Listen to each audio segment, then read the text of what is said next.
आपके पुराने वीडियोस को निकालकर पूरे झारखंड में केस हुआ है। देखिए, जो पुराने वीडियोस थे वो 3 साल पहले के वीडियोस थे। प्रशासन के सारे लोग नहीं, कुछ लोग बहुत गलत तरीके से शब्द निकालते हैं, तो वैसे ही शब्द निकाल के मतलब शब्द बोल के लाठी बैठा रहे थे। तो अब बताइए, बेबस छात्र का हाथ में तो लाठी था नहीं। छात्र का हाथ में अब देखिएगा कि मेरा पीठ में बैग भी टंगा हुआ था। हमारे पास कलम थी, कॉपी।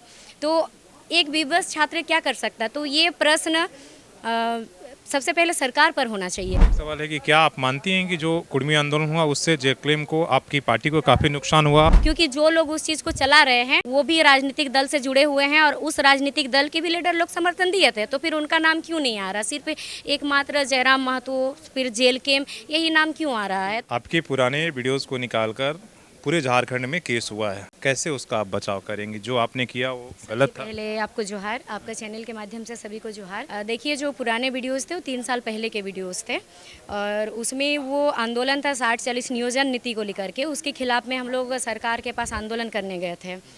तो उस टाइम हम लोग कोई राजनीतिक दल से जुड़े हुए नहीं थे, हम लोग बस स्टूडेंट, एक छात्र होने के नाते हम लोग वहाँ गए थे।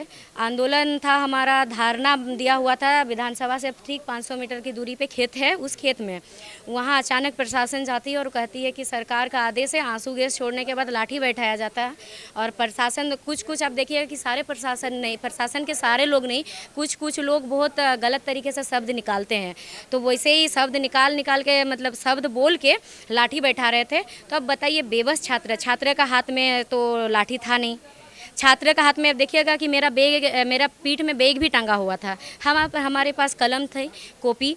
तो एक बेबस छात्र क्या कर सकता? तो ये प्रश्न सबसे पहले सरकार पर होना चाहिए कि सरकार को इस पर ध्यान देना चाहिए। सरकार ने ऐसा क्या किया कि छात्रों को आज सड़क पर आना पड़ा, उतरना पड़ा?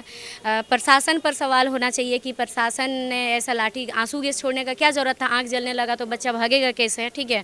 और वहाँ पर चारों तरफ घेर के लाइट बंद करके भी बहुत पीटा गया था। वो तो आपने घटना बता, लेकिन अभी जो कुछ हो रहा उसको जो कुछ हुआ उसको लेकर के मैं कहूँगी कि देखिए, वो घटना का मेरा FIR हो चुका था।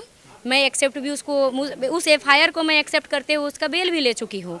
तो अगर जिस तरीके से अभी FIR अभी जैसे ST SC वाला लगाया जा रहा, तो अगर लगाना था तो उस टाइम लगाना था, उस वक्त, ठीक है। और उससे भी बड़ा बात है, अगर लगाना, वहाँ लगता कहाँ है?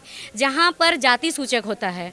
मुख्यमंत्री सबके होते हैं। मुख्यमंत्री जब वो मुख्यमंत्री पद पे बैठ गए तो वो एक जाति के लिए नहीं हुए। वहाँ पर कोई जाति सूचक नहीं था, किसी परिवार का नहीं था। आपके पास अभी गिरफ्तारी या नोटिस ऐसा कुछ आ रहा है जो केस दर्ज? नहीं, अभी ऐसा नोटिस तो कुछ नहीं आया है, लेकिन अगर इस चीज़ को कोर्ट एक्सेप्ट करेगी तो मैं कोर्ट को भी यही कहूँगी कि आप एक पत्र मुख्यमंत्री जी के पास भी जारी कीजिए। मुख्यमंत्री जी से सवाल पूछिए कि छात्र यहाँ आई क्यों, छात्र को उग्र क्यों किया गया। देखिए, उग्र किया जाएगा तो सबसे पहले उसको देखना चाहिए कि वो घटना घटा क्यों, कैसे घटा, वजह क्या था, वजह ढूंढना चाहिए एक बार। मेरा एक सवाल है कि क्या आप मानती हैं कि जो कुर्मी आंदोलन हुआ उससे जेक्लेम को, आपकी पार्टी को काफ़ी नुकसान हुआ और पर्सनली आपको भी नुकसान हुआ?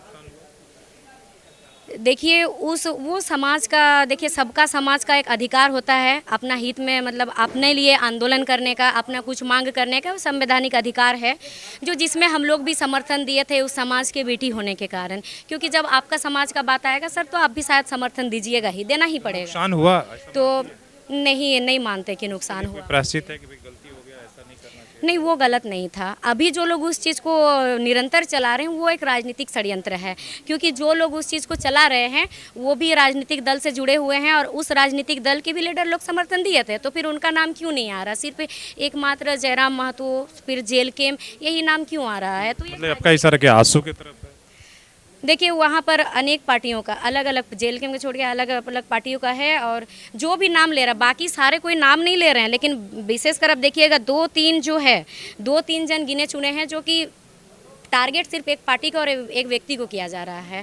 तो ये राजनीतिक षड्यंत्र है। बाकी कौन करवा रहा, कौन नहीं करवा रहा है, ये तो मैं नहीं कह सकती, लेकिन आप लोग इस चीज़ को अच्छी तरीके से अनुभव कर सकते हैं, क्योंकि आप लोग हम लोग से ज़्यादा अनुभवी है, पत्रकार हैं आप लोग, तो आप लोग को भी ये चीज़ आप लोग आकलन कर सकते हैं कि क्या हो रहा है।